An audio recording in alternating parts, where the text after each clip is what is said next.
Sebuah laporan polisi kembali menjadi sorotan publik, memicu perbincangan hangat di berbagai lapisan masyarakat. Isu ini berkembang pesat, menyebar dari ruang-ruang digital hingga ke meja-meja diskusi di dunia nyata. Di tengah dinamika sosial politik Indonesia yang terus bergerak, masyarakat semakin sensitif terhadap isu-isu yang menyangkut identitas, agama, dan kebebasan berekspresi. Setiap peristiwa dengan cepat menjadi bahan perdebatan, baik di media sosial maupun di lingkungan sekitar. Pada 4 Mei 2026, suasana di Bareskrim Polri mendadak ramai. Wartawan, aktivis, dan masyarakat umum berkumpul menanti perkembangan terbaru dari kasus yang sedang menjadi perhatian nasional.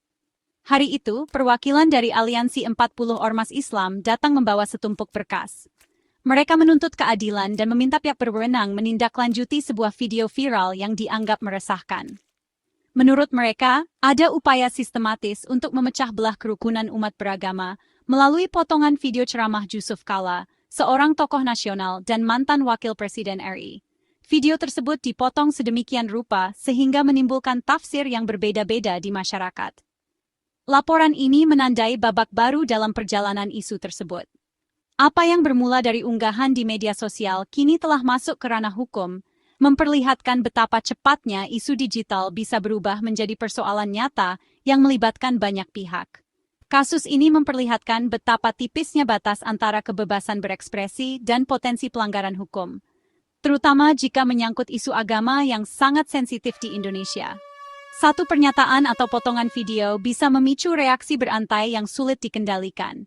Apa yang bermula dari konten digital bisa berujung pada proses hukum panjang, melibatkan berbagai pihak seperti tokoh masyarakat, aktivis, hingga aparat penegak hukum yang harus menelusuri kebenaran dan menegakkan keadilan di tengah tekanan publik.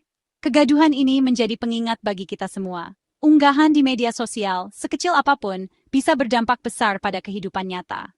Di era digital, setiap kata, gambar, dan video memiliki konsekuensi yang nyata, membentuk opini publik, dan bahkan mempengaruhi jalannya hukum di negeri ini.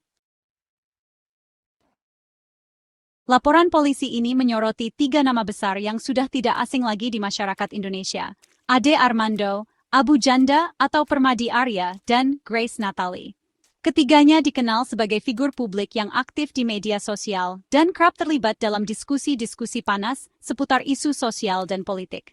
Namun kali ini mereka menjadi sorotan bukan karena pendapat mereka, melainkan karena dugaan pelanggaran hukum yang cukup serius. Mereka dituduh telah menyebarkan potongan video ceramah Yusuf Kalla yang sudah diedit sedemikian rupa, dipotong dari konteks aslinya, lalu diberi narasi tambahan yang memicu kontroversi. Video tersebut kemudian viral di berbagai platform media sosial, menimbulkan keresahan dan perdebatan di tengah masyarakat. Tuduhan ini bukan hanya soal penyebaran video, tapi juga soal bagaimana informasi bisa dimanipulasi untuk membentuk opini publik. Inti dari permasalahan ini sebenarnya bukan pada isi ceramah Yusuf Kalla itu sendiri, melainkan pada proses editing dan framing video yang dilakukan. Dengan memotong bagian tertentu dan menambahkan narasi yang tidak sesuai, pesan asli dari ceramah tersebut menjadi terdistorsi. Hal ini membuat publik menerima informasi yang sudah tidak utuh, bahkan bisa menimbulkan salah paham yang berbahaya. Para pelapor menilai bahwa tindakan ini bukan sekadar kelalaian atau ketidaksengajaan, melainkan sebuah upaya framing yang disengaja untuk membangun narasi tertentu. Mereka menegaskan bahwa penyebaran video yang sudah dimanipulasi seperti ini bisa berdampak besar, apalagi jika dilakukan oleh tokoh publik yang punya banyak pengikut. Narasi yang dibangun dari video tersebut seolah-olah menempatkan Yusuf Kalla membahas agama lain secara negatif. Padahal, jika melihat ceramah aslinya secara utuh, pesan yang disampaikan adalah kritik internal untuk umat Islam sendiri, bukan untuk menyerang pihak lain. Distorsi inilah yang menjadi sumber masalah dan memicu pelaporan ke polisi. Laporan ini menjadi peringatan penting bagi semua pihak, terutama para tokoh publik dan pengguna media sosial. Penyebaran disinformasi, apalagi yang dilakukan secara sengaja, bisa berdampak sangat luas dan menimbulkan keresahan di masyarakat. Setiap tindakan di ruang digital harus dipertanggungjawabkan, karena efeknya bisa jauh melampaui dunia maya dan mempengaruhi kehidupan nyata. Untuk memahami kontroversi video, kita harus tahu konteks ceramah Yusuf Kalla di Masjid UGM. JK menyoroti pemahaman keliru soal jihad dan syahid, khususnya klaim bahwa kekerasan atau bom bunuh diri adalah jalan ke surga. Ia menegaskan, tindakan teror justru menjerumuskan pelakunya ke neraka, bukan surga. Ceramah ini adalah kritik internal, mengajak umat Islam kembali ke ajaran damai. Sayangnya, bagian penting ini hilang dalam video yang viral. Potongan video yang tersebar mengaburkan pesan utama JK, sehingga mudah disalahartikan. Inilah risiko komunikasi digital. Pesan utuh bisa dipelintir hanya dengan beberapa detik video. Dari ceramah berdurasi 40 menit, yang viral hanya klip 48 detik. Potongan ini diunggah pertama kali oleh Ade Armando, lalu disebar Abu Janda dan Grace Natalie, masing-masing menambah narasi yang memperkuat interpretasi keliru. Video itu hanya menampilkan bagian JK menyebut contoh, tanpa penjelasan utamanya soal pelurusan konsep syahid. Akibatnya, pesan damai JK berubah menjadi seolah-olah mengadu domba antaragama. Potongan video ini memicu perdebatan sara dan keresahan di masyarakat. Banyak yang marah tanpa tahu konteks lengkapnya. Kerukunan yang dijaga bertahun-tahun terancam oleh klip kurang dari semenit. Nama-nama seperti Ade Armando, Abu Janda, dan Grace Natalie kembali menjadi sorotan publik. Mereka bukan hanya dikenal sebagai figur kontroversial di media sosial, tapi juga sering terlibat dalam diskusi-diskusi panas yang memecah opini masyarakat. Kali ini, mereka dituduh melakukan framing, yakni memilih potongan paling ambigu dari sebuah peristiwa, lalu membingkainya dengan narasi yang dianggap menyesatkan dan memicu polemik. Proses framing ini seringkali dilakukan dengan cara mengedit video, memilih cuplikan tertentu, atau menulis judul yang sensasional. Tujuannya, agar publik terfokus pada satu sudut pandang saja, tanpa melihat konteks utuh dari peristiwa yang sebenarnya terjadi. Akibatnya, mereka dianggap menciptakan cerita baru yang berbeda dari fakta, seolah-olah JK menyerang agama lain, padahal ceramah aslinya adalah otokritik internal yang ditujukan untuk kalangan sendiri. Narasi yang dibangun ini kemudian menyebar dengan cepat, memicu perdebatan di berbagai lapisan masyarakat. Banyak yang akhirnya salah paham, mengira ada serangan terhadap agama tertentu, padahal maksud sebenarnya jauh berbeda. Akibat framing ini, masyarakat terbelah menjadi dua kubu yang saling curiga dan saling serang. Diskusi yang seharusnya sehat berubah menjadi pertengkaran yang penuh emosi. Perdebatan sengit pun terjadi di media sosial, dengan komentar-komentar panas yang memperkeruh suasana. Kerukunan yang selama ini dijaga, kini terancam oleh narasi yang dipelintir. LBH-PP Muhammadiyah menilai kegaduhan ini seharusnya tidak perlu terjadi jika isu sensitif tidak dibingkai secara provokatif. Mereka menekankan pentingnya kehati-hatian dalam menyampaikan informasi, terutama yang berkaitan dengan agama dan identitas. Tindakan para terlapor dinilai bukan sekadar ceroboh atau tanpa pertimbangan, melainkan sebagai upaya sadar untuk memancing reaksi publik yang lebih luas.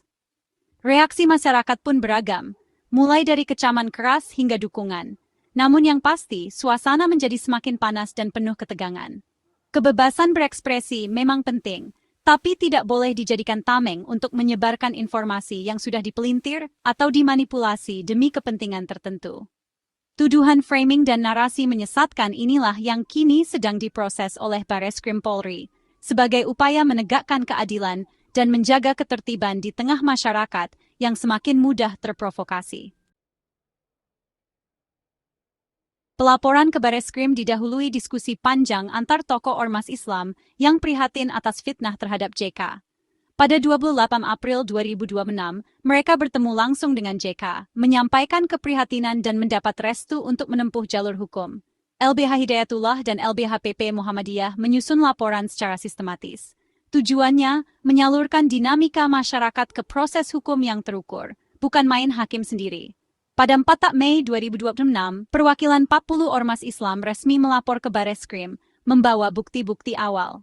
Langkah ini menandai transisi dari diskursus media sosial ke kasus hukum formal. Dialog dan proses hukum dipilih sebagai jalan terbaik mencari kebenaran. Laporan ini didukung pasal-pasal kuat dari UU ITE dan KUHP baru. Para terlapor dijerat pasal 28 ayat 2 UU ITE tentang penyebaran kebencian berbasis SARA, serta pasal penghasutan dan provokasi di KUHP. Tuduhan juga mencakup mengubah atau mengurangi informasi elektronik milik orang lain. Barang bukti, Flash disk berisi unggahan digital, tautan video, rekaman ceramah utuh, dan dokumen kronologi. Saksi-saksi dan ahli juga disiapkan untuk memperkuat laporan. Ini menunjukkan keseriusan pelapor dalam menuntut pertanggungjawaban hukum. Kasus ini jadi pengingat pentingnya menyampaikan informasi utuh di era digital. Konten viral tanpa verifikasi bisa menimbulkan kerusakan besar, apalagi soal SARA. Memotong ceramah lalu membingkainya secara provokatif sangat berbahaya. Tokoh publik punya tanggung jawab moral dan hukum atas apa yang mereka bagikan. Prinsip saring sebelum sharing harus dipegang teguh. Konteks adalah segalanya. Kalimat yang dipotong bisa kehilangan makna aslinya. Masyarakat digital harus membiasakan diri mencari sumber asli sebelum membentuk opini.